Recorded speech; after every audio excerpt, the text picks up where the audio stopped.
I don't talk to dead people much. When I get people that are crossed, I usually get them right before they cross, often when they're transit. It's really very interesting. But I've been called, or maybe I've called myself a medium for the living. So as long as somebody still has a body, I can usually tune in and hear some aspect of them or embody them.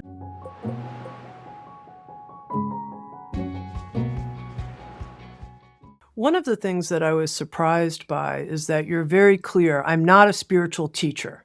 Yeah. I'm taking dictation and I'm sharing what I hear.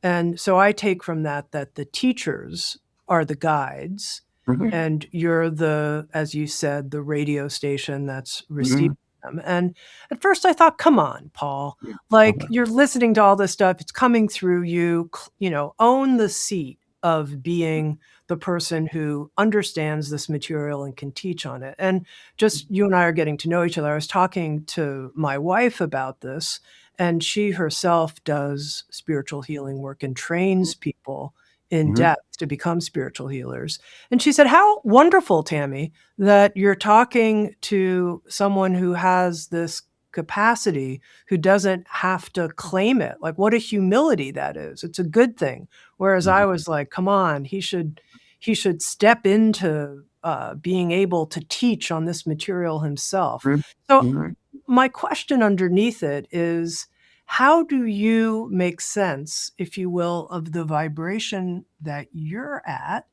and that you're able to communicate from as Paul Selig, the human, Mhm. and what comes through you and the Mhm. distance between that? I don't know that I would describe it as a distance. I would think of it more as if I'm operating most of my life in a field of information. It's the common field. We all share this information. And it's a broadcast. And I won't pretend that I haven't been affected by this work and that I can't try to explain the work and be successful at it. And that is a form of teaching. But I am not claiming myself as ascended or having all the answers because I'm still on my own path. Now, the gap really is as subtle as when you change the dial on a radio.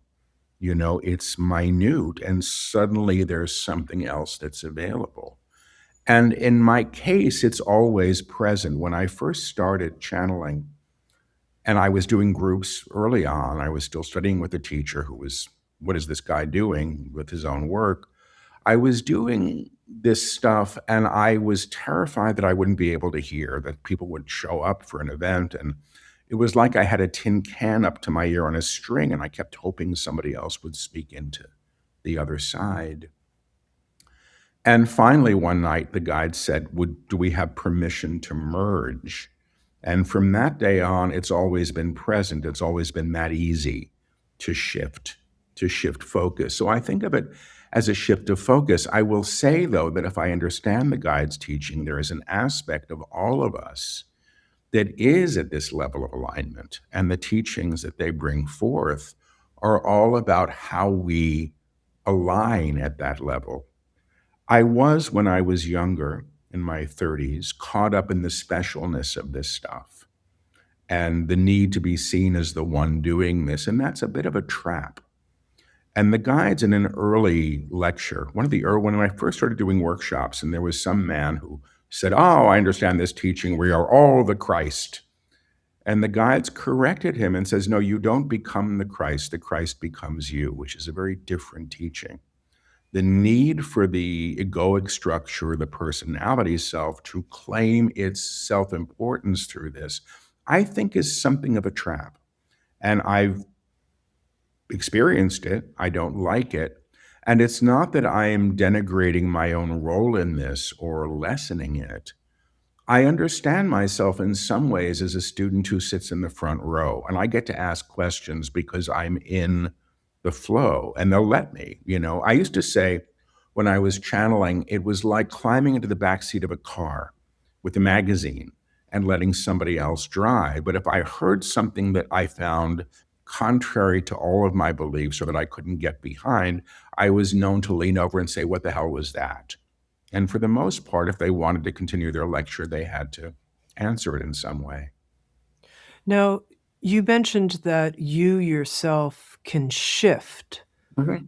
You can shift to Yeah. this different vibration. How do Mhm. you shift? Intention, really. I mean, when I was questioning all this at one point in my life, and I was being mentored by a wonderful old psychic in Rhode Island, working class gal, and she said, "Oh, you think it's you? Try to channel right now." And you can't. It's either happening or it's not. It's like being in the shower. You're either under the spigot getting wet or it's not happening. So when I show up for something, I'm giving permission to be available to it, and I'm trusting that whoever's coming through me is going to show up at the appointed time, because I think if they didn't, I wouldn't be able to do it again. I've known a couple of channels who've shown up and they couldn't hear a damn thing. That was it. They were not working anymore, at least not in the ways that they had been. Um, when I read for people, which is a different thing, I don't talk to dead people much. When I get people that are crossed, I usually get them right before they cross, often when they're transit. It's really very interesting. But I've been called, or maybe I've called myself a medium for the living. So as long as somebody still has a body, I can usually tune in and hear some aspect of them or embody them. There's a whole physical component to what I do. I've been told, and I guess it's been filmed at this point, that when I'm channeling the guides, my eyes turn a very pale, pale blue. And I have hazel eyes, they're darker. When I step into other people, I'll often take on their mannerisms or their expressions. And the people that I haven't met before, I've been filmed doing it with people, once with a guy with cerebral palsy that I didn't know that he had it, and I totally somatized the whole thing. It's quite curious. But when I'm doing that, I'm just tuning in through the name of the person. It's a form of psychometry, I guess, John Smith, and it's your John Smith. So I go to John through you, and then I become as John Smith, and then I can hear. And if you're having problems with John Smith, I can flip back and forth between the two of you. It's like an old telephone operator with those little plug-in cords. I'm just plugged in different ways. And in some ways, I guess, monitoring or relaying the conversations that I'm hearing. Discover on-demand videos and docuseries, explore a full schedule of daily live classes, and become part of an incredible community. At Sounds True One, we invite you inward to find your way, your way.